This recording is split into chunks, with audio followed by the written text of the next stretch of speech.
Welcome into the Paul Kuharsky podcast, live from Edley's Barbecue, the best barbecue joint in and around Middle Tennessee. I'm Paul Kuharsky from paulkuharsky.com. We say my name 3 times, we get magic. I'm part of the 440 Sports Network. JT Runke sets me up and makes magic happen here. Happy to see you as we head into Memorial Day weekend. Hoping you got lots of questions, and or we can do a short edition. Titans on the field next Tuesday after the holiday for the beginning of phase 3 of OTAs. We'll actually see them do some work, offense against defense. No hitting, no contact, none of that. But actual 7-on-7, actual 11-on-11. And that's the best of what we get in the offseason before we get to training camp in late July. Daniel, Kim, I'm happy to see you here. Happy to see others joining in. We're going to talk about the Titans OTA point system, a lighter version of J.C. Latham, Dan Moore's early impression, L'Jarius Sneed's court developments. Adams in here too. A good showing from somebody so far, OTAs, who's a bit of a surprise. And I have the leaderboard in this OTA point system, which is really because there are not a lot of positive points to be awarded now. It's actually like the least negative board. Focus wants to know my best 40 time in high school, college. I did not clock a 40 time. I was not a football player. He thinks it needs to be faster than Restrepo, apparently, in order to qualify to criticize Restrepo. I don't know. Yeah, I probably did not run a 4.8. I was not fast, which is why I had no chance at being an athlete beyond high school. One of the reasons. I had no chance to hit. Hi, guys. Yes, we just go like we're in the background. You're welcome to be in the background or hide, whichever works for you. I had no speed and I had no bat. I also didn't have great coaching. I am nevertheless in the Rutgers Prep Hall of Fame. Say what you will about the quality of the Rutgers Prep Hall of Fame. The young lady who's the star for Vanderbilt's basketball team, whose name's going to escape me right now, is in the Hall of Fame.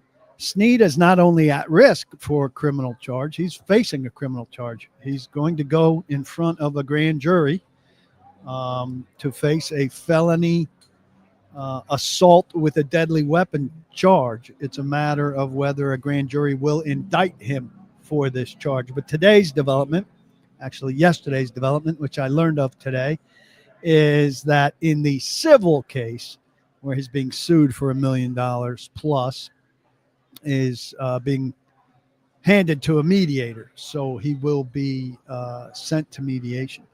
I did nail a 40-yard field goal with Josh Scobie as a younger man after working. And I do not type well. I am a Hunt and Pecker typist.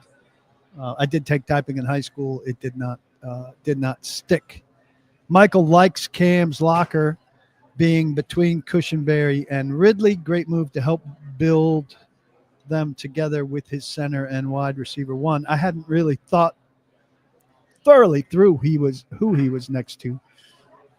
But that is a good deal for him.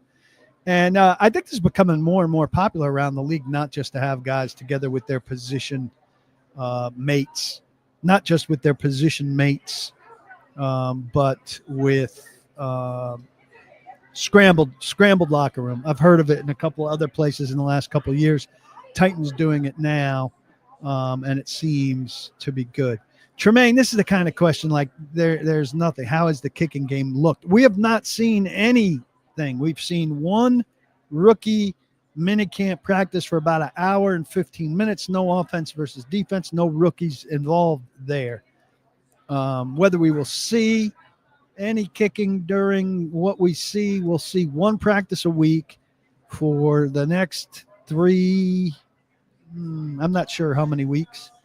But we'll see one practice a week during phase 3 of the OTAs, and then we will see a full mini camp. Is Mullings a sneaky running back one? John Shepard wants to know. I mean, is Tony Pollard hurt badly? That's the only circumstance where he would be a running back one. I am all but certain, Ed, that these captains were named by the coaching staff. They're pretty obvious who they are on these 8 teams. I know who they are. I don't know that I can say. Here's what I can tell you about these the OTA point system. First off, people who are being critical of this whole offseason competition idea, I think, are just looking for something to pick at. I don't see what the downside is to it. I don't think players are behind the scenes down on it. It includes outings. I think the coach, there are position coaches assigned to these 8 teams as well. They're taking the guys out for one activity, I believe, and then the guys are going out at least once on their own. I don't see how that's a bad thing. The tug of wars and the rock, paper, scissors, guys are having a blast with that, and that's not new. We saw stuff like that at the end of Vrabel practices. Certainly Mike Munchak mixed that kind of stuff in, even to training camp practices, and not at the end. He mixed it in. It was like third period. They would do something like that, and I think you see stuff like that around the league. So what I've heard, you can't get positive points really very much right now because they're not playing offense versus defense. So there are no passes to be intercepted or no touchdowns to be thrown or no quote unquote tackles to be broken. So, it's mistakes that are really being charted through the first 2 phases.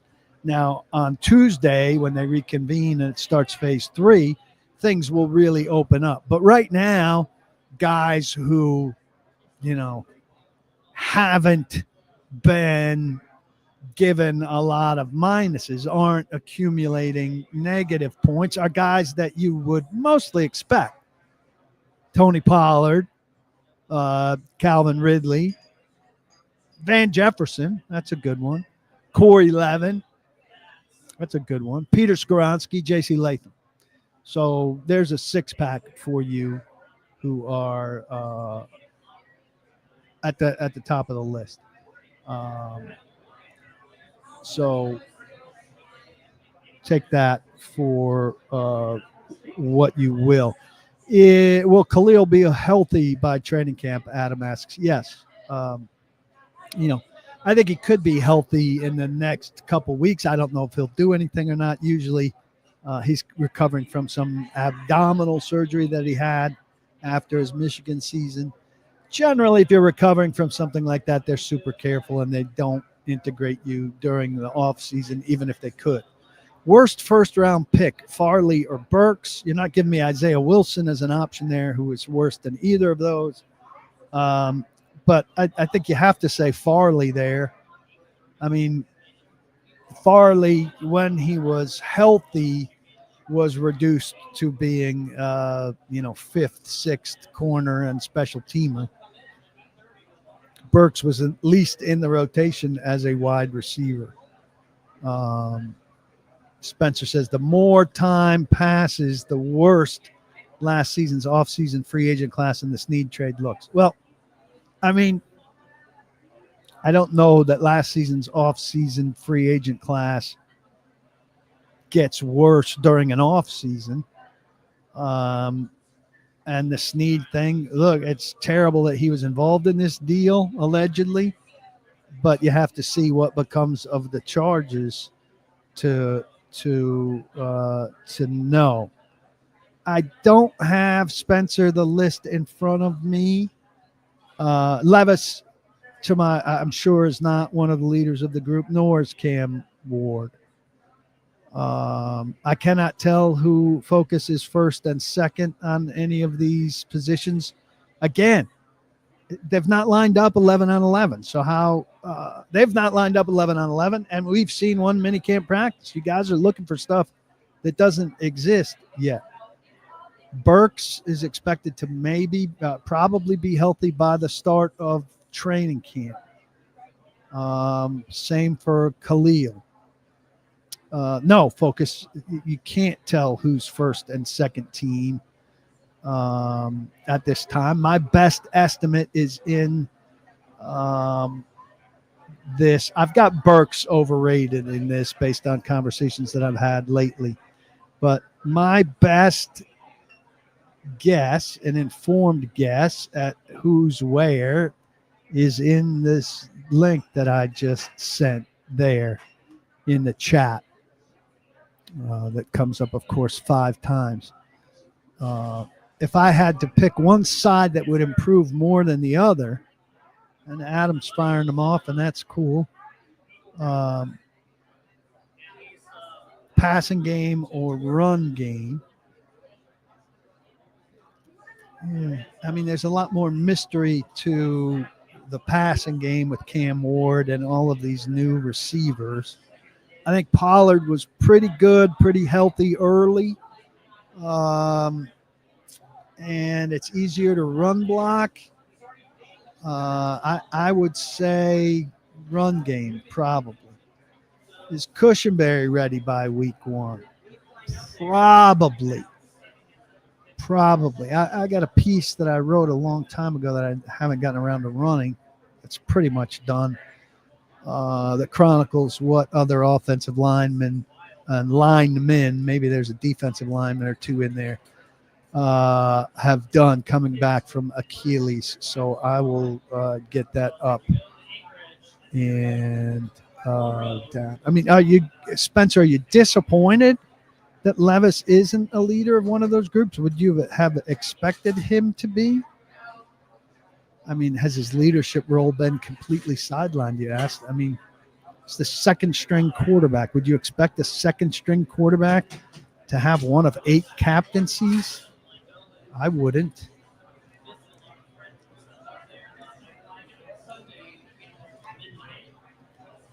I certainly wouldn't.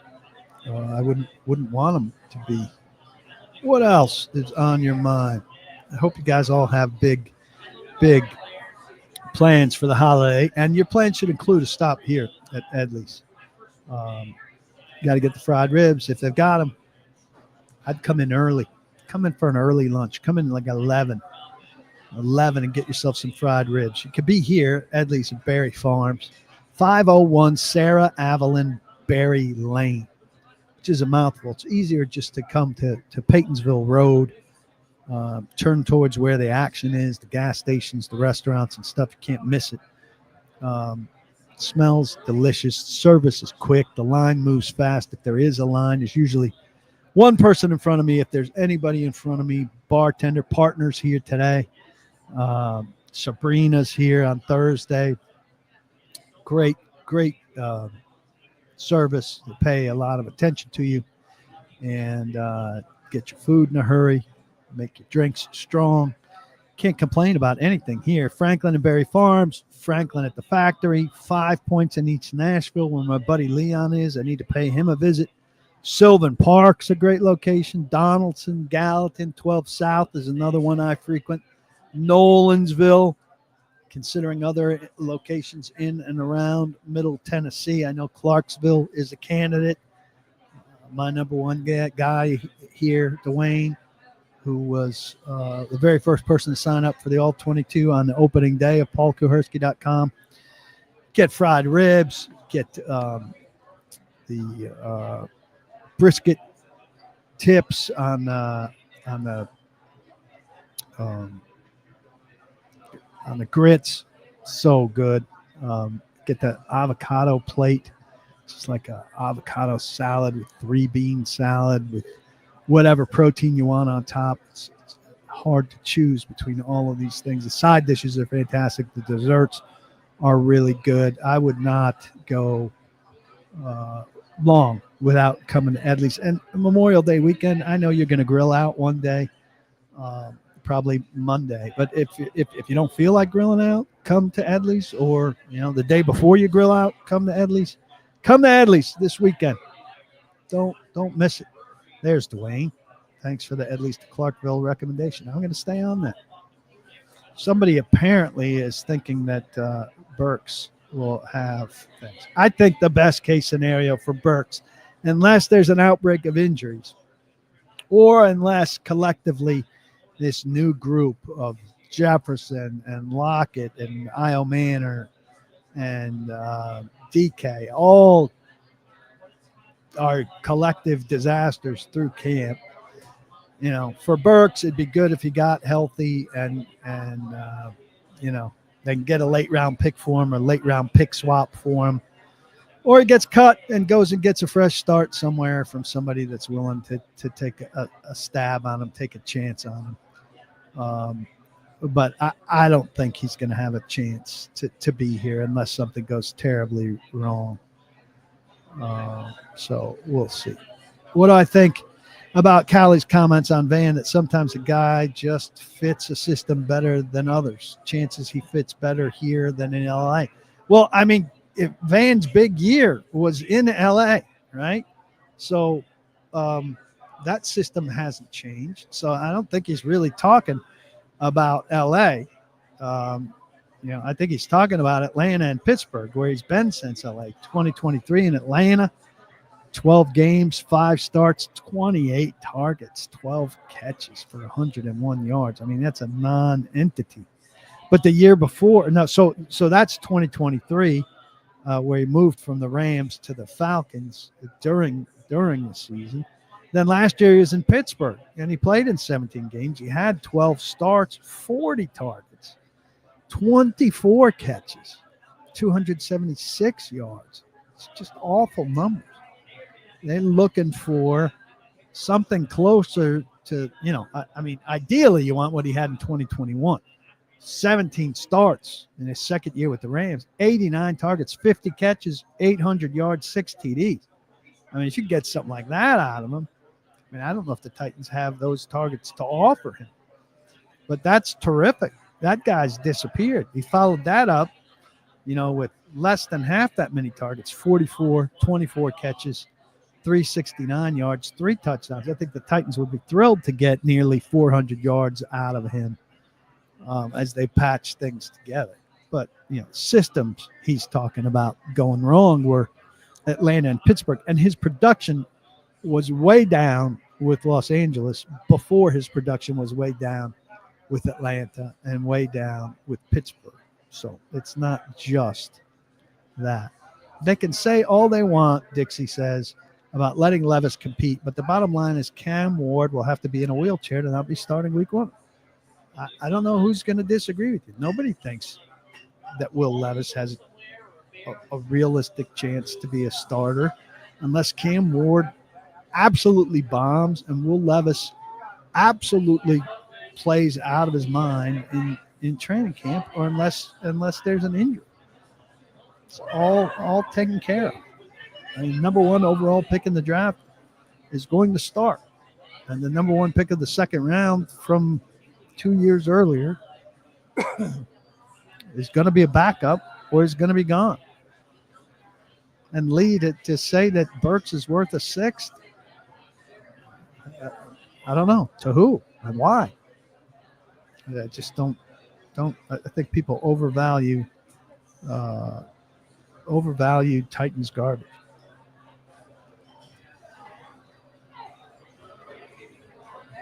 Bill Williamson in town, downtown. Good to see you, buddy. I'm around, but I'm not around. My kid's got a baseball tournament, so I'll be mostly at that. Good to see you. Dwayne says, he knows I'm going to say it's way too early and other positions will also be a factor, but how many wide receivers do I think make it to the 53? How many receivers do I think make it to the 53? Well, let's go through it. All right. Ridley is on the 53. Lockett is on the 53. Io Manor is on the 53. 3. DK is on the 53 for sure. You're not giving up on 4th round draft picks in year one. Burks, I don't think is. Van Jefferson, I don't have certainty about. Colton Dowell, you don't have certainty about. Kinsey, I think, is gone. Jaquan Jackson, I think, is definitely gone. Bryce Oliver, So there are 4 definites. I would think, Bryce Oliver and Van Jefferson. Right now, I would say 6. I'll tell you right now, a guy who's going to make it difficult, and this is the news bit of what we've got going on here. So I just said 6 wide receivers, just counting off the top of my head. 6 wide receivers off the top of my head. I think James Proche, I'm hearing very good things. Proche. James Proche is making things, catching people's eyes for sure. Now, I don't think he's going to stick out as a wide receiver, right? Is he? James Proche is sticking out right now and making a real impression on the coaches. Is he going to make it as a wide receiver? It's 5'11", 193.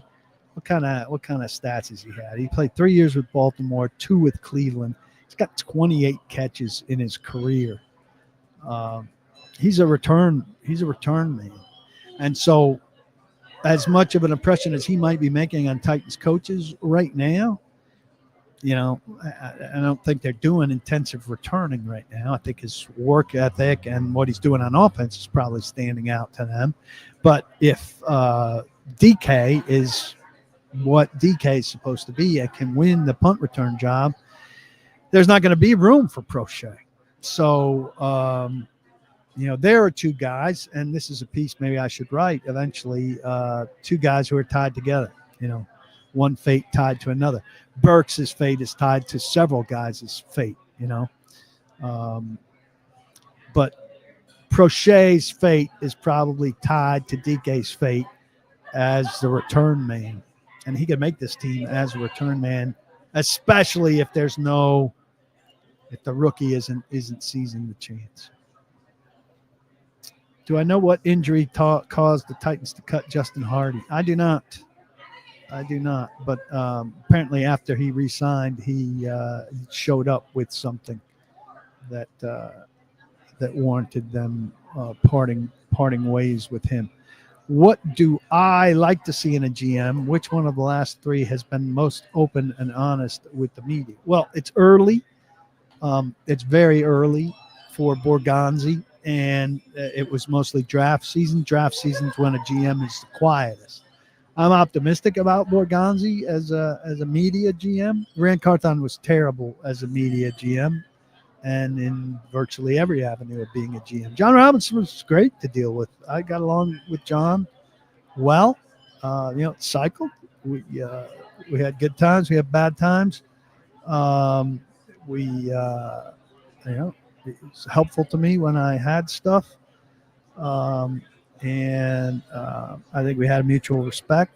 And I thought he did, tremendous work early on in his tenure, and he did bad work at the end of his tenure, which warranted him being fired. I thought he shouldn't have got fired before the very end, at least until the offseason of that season. It didn't make much sense. They talked about getting a head start on stuff. Well, that's great if you get a head start and you hire somebody competent, but they got a head start on hiring Rand Carthon, so it didn't do them much. I think Borgonzi will be like Robinson from a media standpoint, I would expect. Rand was just a different bird. Are the front office scouting department moves done, or is more turnover coming? No, I think it's done. Not much turnover at the scouting level. They got rid of the two lowest ranking people. I know one has been replaced. There may be one more still coming in. Hired another high-powered person from the Browns staff, and so they're very top-heavy. And we tend to go after that. And Dave Sagany, Vice President of Player Personnel. So they've got now, Ziegler, who's an assistant general manager. McKenzie is a vice president of football advisor. Sagany, who's a vice president of player personnel, in addition to a director of college scouting. They don't have a director of pro scouting. So I don't know if they will be replacing Brian Gardner or if they're content with that. But I think that they're probably where they're going to be with regard to that. So it's a little bit of restructuring. We might see a new title or two, and sometimes contracts for that kind of stuff take some time. But I wouldn't expect any more moves. Who's gotten the maddest at one single question I've asked? Player, coach, GM. Probably Pac-Man. I think Pac-Man was very upset when I went to West Virginia and to Atlanta to do a big piece, 100-inch story for the Tennessean on Pac-Man Jones's background. One of his mentors, a guy that helped him get through things in Atlanta, told me that he was in special ed at his high school, but not special ed. It was behavioral special ed, but he was very, very embarrassed by that, did not want that out. He did not react well to that. But Reggie Roby, really, after he had a terrible game, this was in 97 or 98 when they had a terrible game, and Jeff Fisher really called out Reggie Roby after a game. He came from Fisher's press conference on a Monday to the locker room and kind of repeated something Fisher said in the press conference, and Reggie Roby really yelled at me about it. And I said, hey, I'm just repeating something Fisher said. Your problem is with Fisher, not with me. Darren Bates was the loudest and the most confrontational and the most scared I've actually been in a face-to-face moment. But it wasn't over a specific question. Ed Henry, always good to see you. They seem to want low-key, all-business type players, but doesn't that change once a strong locker room is established and is better equipped to bring in a circus-type player? Yes, I think it does. Early on, you want kind of safe players, and then once you have that established, you are more equipped to bring in somebody who qualifies as more of a wild card, if you will. I mean, you don't want a crazy man, but I think you loosen up a little bit with the parameters you might have on a draft pick or a veteran who can help you. Early odds for week one, Nicholas said, it's way early. List the Titans and the Giants as the two biggest underdogs at +7 on the road. Do I recall a season where the Titans were the biggest underdog week one? No. I mean, I don't pay much attention to odds. It's not been that long that gambling's been legal, and the odds have been – I mean, it's been a while, but I've covered a team going on 29 years, I think. Didn't I piss off Wisenhunt really bad once? I mean, I asked him a press conference question about his record, which is on the record. I added up the end of Arizona and the beginning of Tennessee, and it was pretty terrible. And then we ran into each other in the PR office, and he confronted me about it, and I didn't back down, and we yelled at each other in front of the PR staff very loudly and aggressively. It was not pretty, but I didn't really see his case. And I think he thought that he should get a free pass for what happened at the end of Arizona, and I think you are what your record says you are. I'm more of a Bill Parcells type of guy. Trevor Lawrence has a potential out in his contract, Spencer says, next offseason with manageable dead money. If Cohen can't get a good season out of him, could he get cut or traded? Same situation with Tua's contract. Well, yeah. I mean, but you have to have who's the next guy. I mean, I figured you were going to Will Levis as his solution. I mean, Jacksonville traded away its first-round pick. If they want to get out of Trevor Lawrence, they're going to be looking for another quarterback. I would suspect they'll be looking for another quarterback who's better than Will Levis, but there could be Will Levis in the mix of guys that they're looking to out of a smorgasbord type of deal. And I could see the Tua era coming to an end in Miami also, particularly if he gets hurt again. If that guy suffers one more concussion, I mean, somebody has to stop him from himself. Adam says it seems as if the Titans really aren't valuing inside linebacker much. At this point, does Gray just have to stay healthy to take the second spot? Well, I mean, there are people who could outplay Gray. It's conceivable Otis Reese could outplay Gray. It's conceivable James Williams could outplay Gray. They've also got a couple waiver claim guys, that we don't really know a heck of a lot about. Anthony Orgy from Vandy. Curtis Jacobs, Amari Burney, and an undrafted rookie, David Gabenda. I wouldn't discount anybody in that group because a lot of them are unknowns. So there's a wide open competition there with Cedric Gray. But it would be ideal if last year's fourth-round pick, his second year in, made a big showing. I also wouldn't be surprised to see them really minimize that spot. You could play a lot of big dime if you wanted to find ways to get Kevin Winston on the field, and you felt like your defensive backfield was substantially better than your linebacker group. So, that's entirely possible to me as well. Why don't we retweet a little bit? We'll refresh. Some additional people could come into the room. I appreciate you if you're watching on Twitter or on YouTube.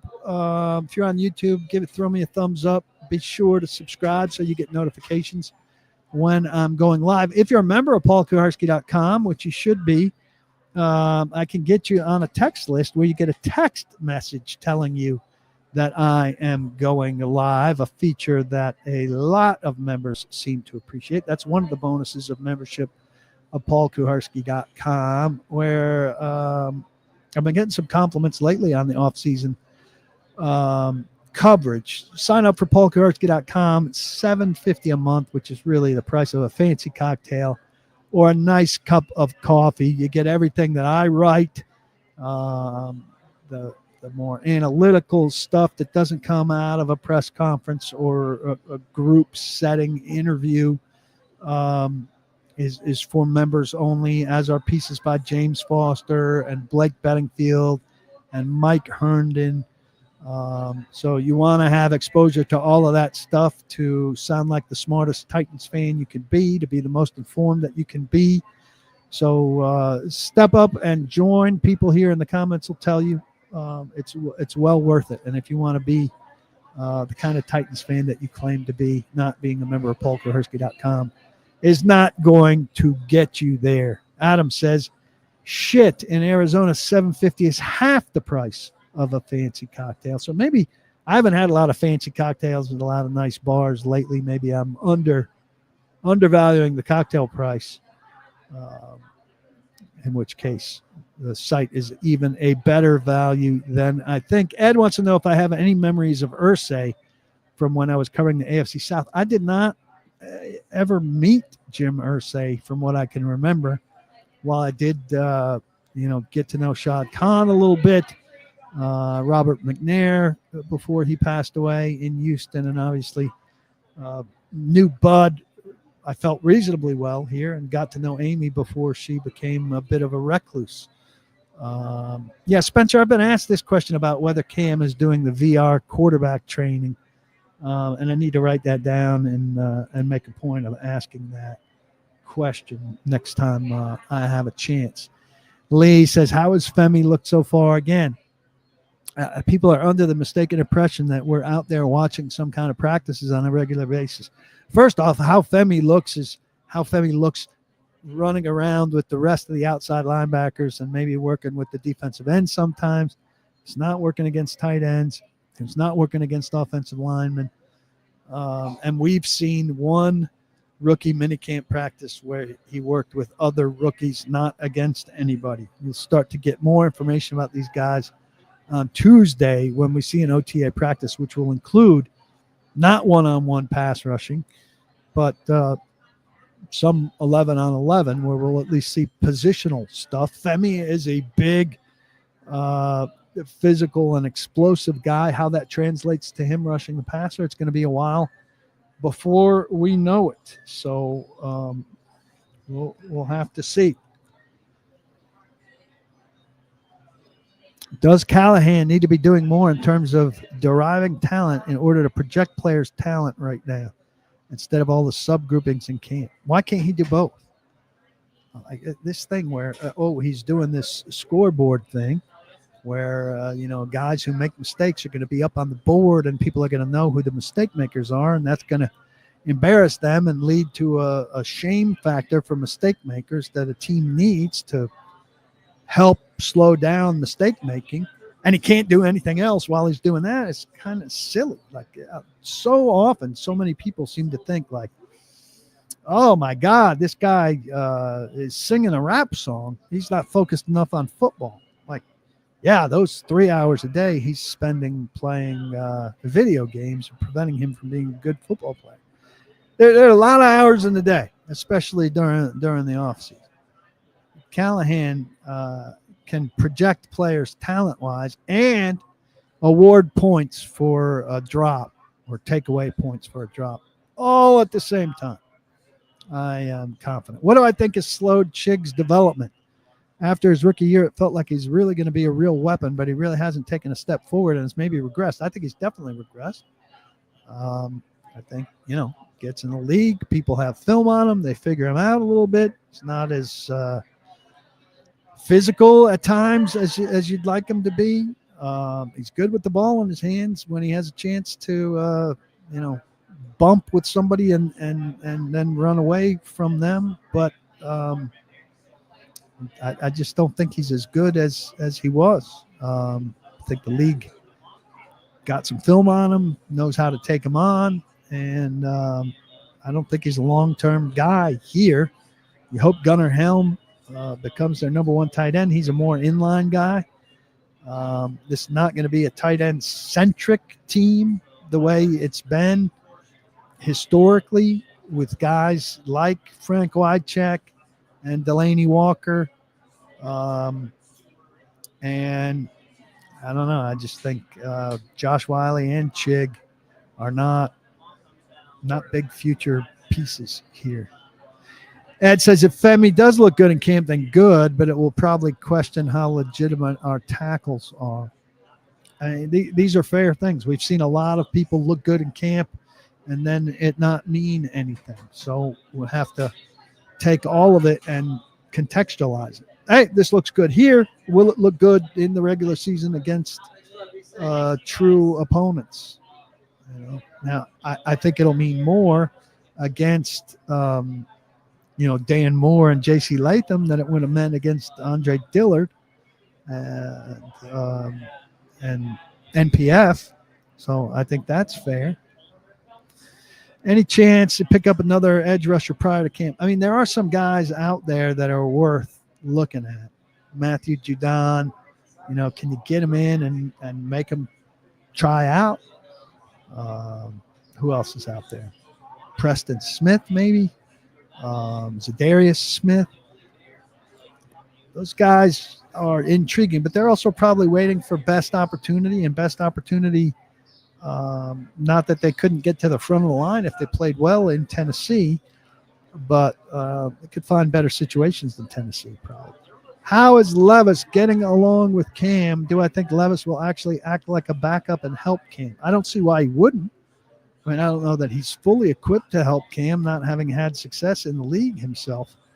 But, I think a lot of people have a lot of questions about will Levis comport himself as a backup? I don't know what kind of choice he has. I mean, is he going to be a jerk? Doesn't make much sense to be a jerk.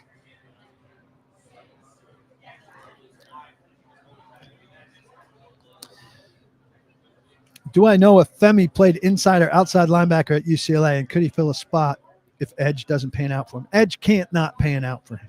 He played inside linebacker until last year. Last year he moved and played his last 10 games at outside linebacker. He's drafted to play outside linebacker. They can't move him to inside linebacker. They have nobody at outside linebacker. He's here to be an outside linebacker.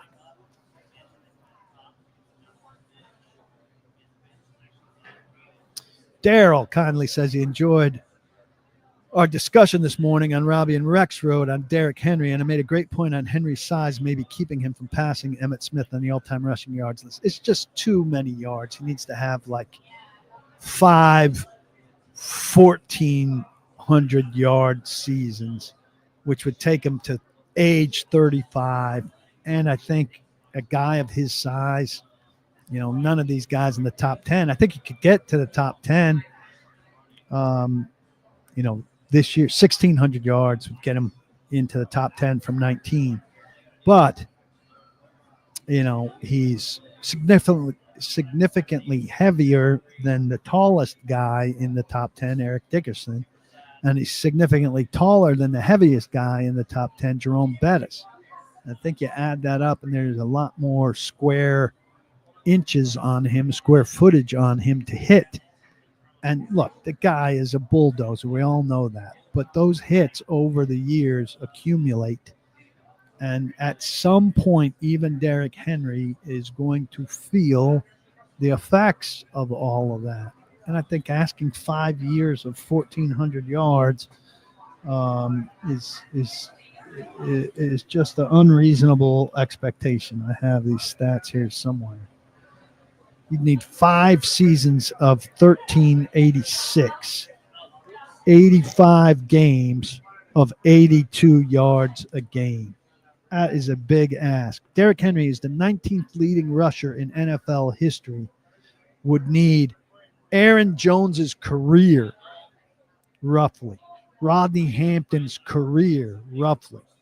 Those are the 69th and 70th leading rushers of all time. Who do I consider the best running back of my lifetime, Adam asks? Walter Payton. I think Walter Payton's last year was my senior year of high school, 1987. And the guy was tremendous. That was hard. Barry Sanders right there, too. Those would be the two. But look, my lifetime includes every one of these guys in the top 10. Emmitt Smith, Walter Payton, Frank Gore, who's more of a stat compiler, Barry Sanders, Adrian Peterson, Curtis Martin, LaDainian Tomlinson, Jerome Bettis, Eric Dickerson, and Tony Dorsett. I was alive for all of those guys.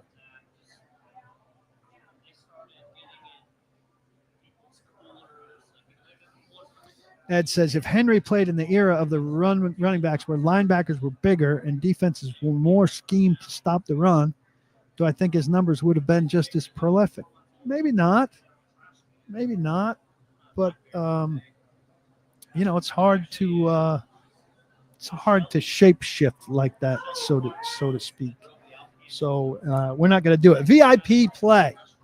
VIP Play is the other great sponsor of this fine podcast. It is the premier betting experience where everybody plays like a VIP. Download their app right now and you sign up using the code PaulTN. PaulTN.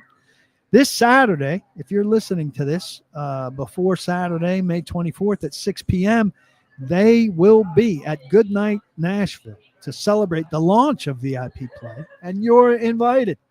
Here's the deal. You place just one $5 bet on VIP Play at the event, and you'll get 2 free drink tickets and $100 in bonus bets to use in the app. That's right. A single bet gets you drinks and more ways to play. So come hang out with VIP Play people and create your VIP experience. They hope to see you Saturday, 6 p.m., Goodnight Nashville. Saturday, May 24th at 6 p.m. Use code PaulTN when you sign up to assure you get that $100 with the $5 bet. Gambling problem, call 1-800-889-9789. Terms and conditions apply. Must be 21 and over and in Tennessee to bet. I'm on the Knicks tonight. If you're listening Friday, Knicks tonight, they're favored by 6, I believe. I'm not sure they'll win by 6, but I am sure they're going to win. Do I think that Derek ends his career seeing viewed as better than Peterson? Peterson played 15 years. 5 of those years he played 6 games or less. I think Derek's durability will make him look better. Dave says Henry just wants a ring at this point. That may be the case. I mean, we don't know what Derek wants. Yeah, Derek surely wants a ring, but Derek doesn't get to. Certain things are in Derek's control. Other things are not in Derek's control. And part of our conversation this morning was about like how Derek will be remembered depending on how long he stays in Baltimore and how much success he has in Baltimore. Will he be remembered as a Titan or a Raven? I think it'll take a lot for him to be remembered as a Raven. I know that will kill Titans fans if he is remembered as a Raven. But I think it's largely about how a guy wants to be remembered. And he's got some big roots here in Nashville. It's the team that drafted him and gave him his chance. He's got his daughter was born here. He's got a stake in Nashville SC, which is important to him. I've talked to him about that. And I think it's a lot about what you did in the playoffs. He obviously had a huge playoff run in 2019 and signature moments. He's not going to have a 99-yard touchdown run as a member of the Ravens. I would almost guarantee that. And while he might have his share of signature stiff arms as a Raven, that became his thing as a Titan. So, I wouldn't be too worried unless he goes and has, a couple more 1,900-yard seasons in Baltimore about people remembering him as a Raven. Don't be nervous, Knick fan in there. Ed. They're a good comeback team too.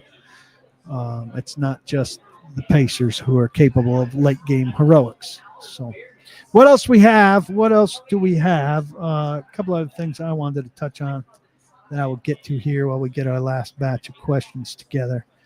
Lighter Latham, photos of him have been really impressive. He's getting good reviews for the offseason program.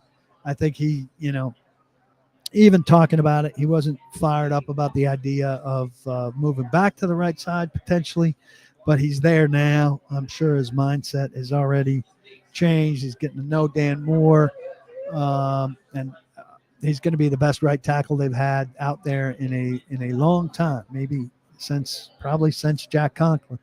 It's a heck of an opportunity for him to be a hugely impactful player out there. I think it's something to be excited about. Dan Moore, good talker, going to have that veteran left tackle demeanor as a team spokesman. Didn't answer well for the 12 sacks last year. Said, he felt like he played well and he was between his man and the ball, or his man and the quarterback. Well, you can be between your man and the quarterback for a while, and he ultimately sacks him. It goes on your record. So clearly needs to play better. But the Titans aren't the only team in the league that thought Dan Moore was an ascending player worth chasing.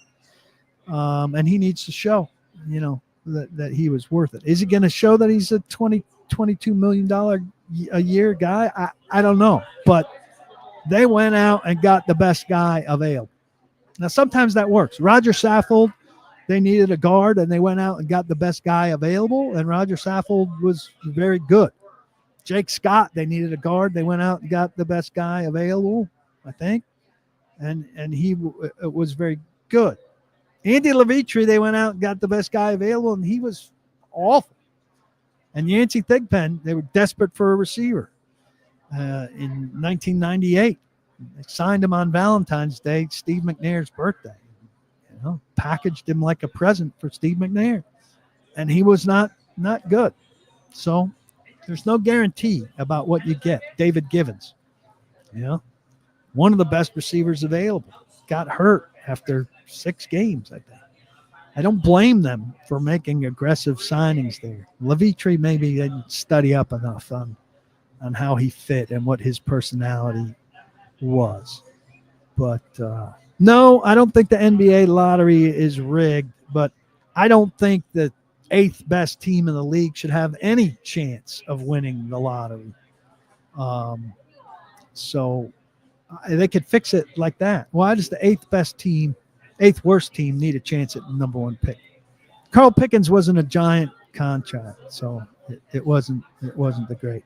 Sollywood, back off of Adam and ask a question of your own. How about?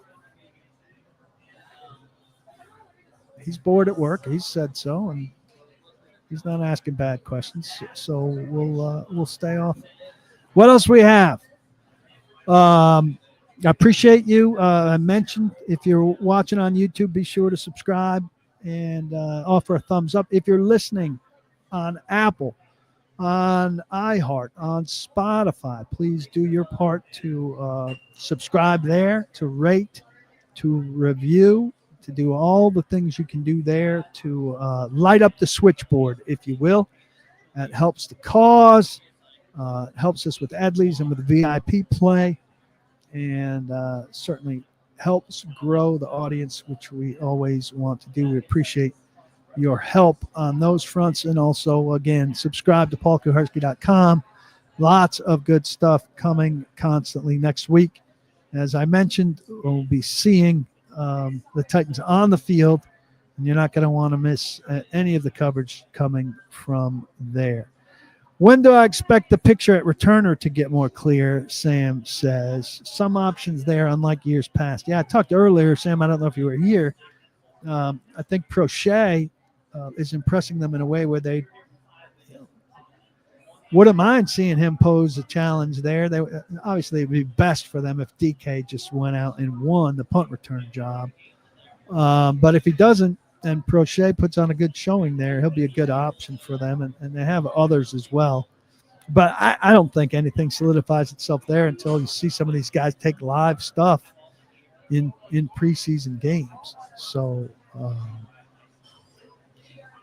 that's that. Are the Titans special teams set to be another debacle this season? I don't know why you'd presume that, Shaker. I mean, they've got the best special teams coach they've had in quite some time in Fossil. And it seems like a GM who's going to put some importance on the back end of the roster, having some special teams skills, which Rand Carthon just basically ignored with the first version of the 53 last year.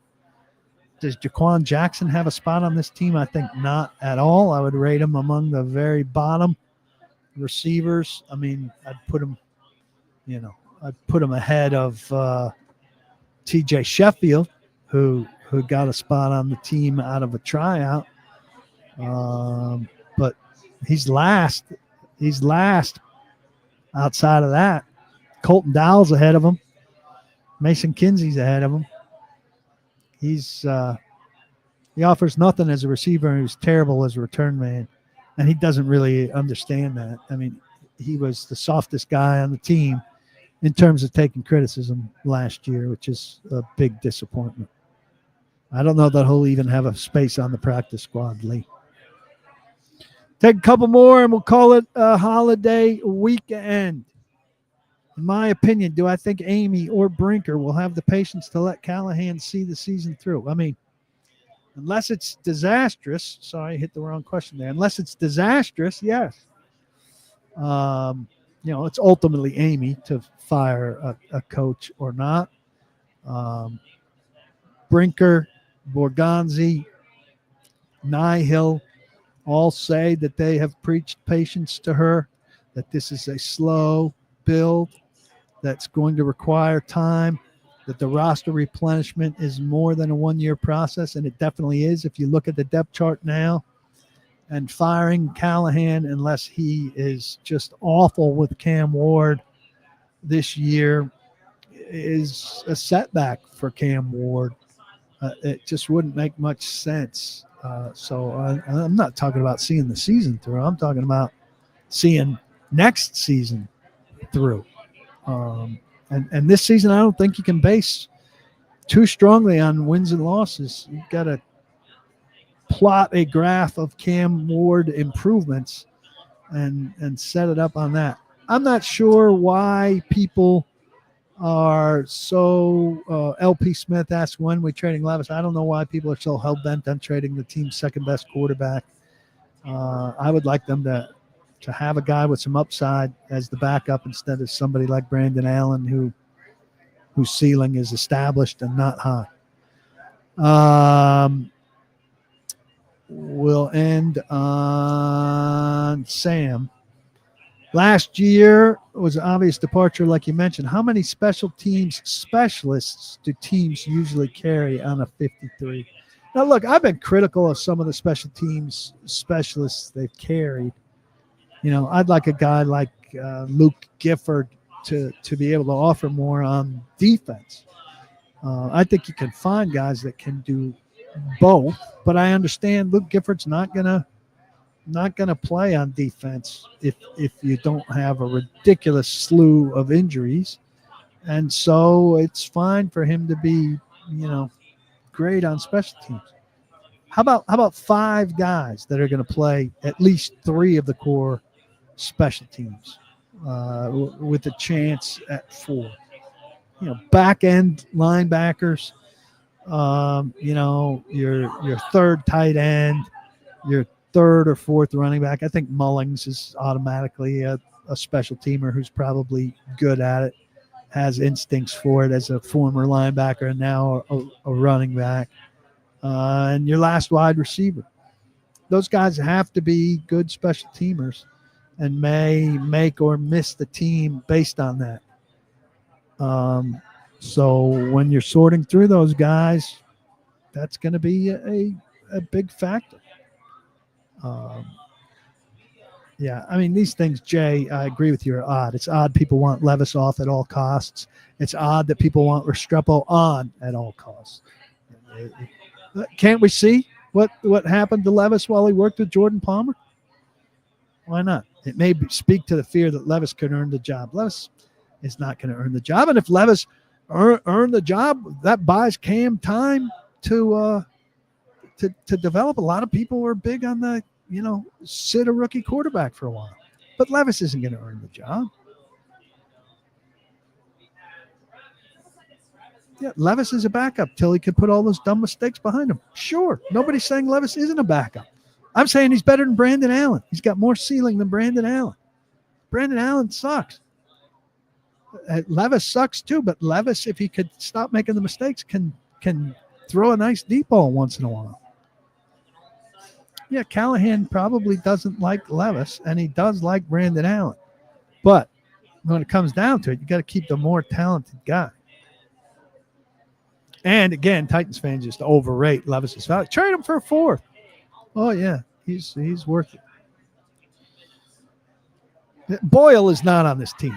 Period. If Boyle's on this team, it would be an absolute joke. They didn't trade Mariota because Mariota was the starter going into his last year, and he started the first 6 games. When were they going to trade him?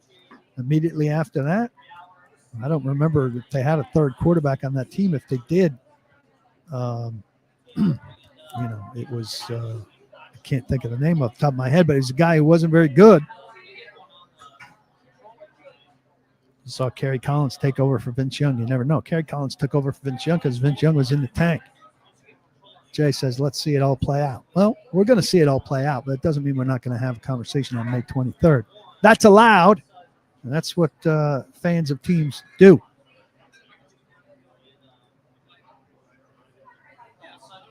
Yeah, and Sam's right here. We'll end on this. It makes him think of the line that Tom Moore had about Peyton Manning getting hurt. If 18 isn't out there, we're fucked.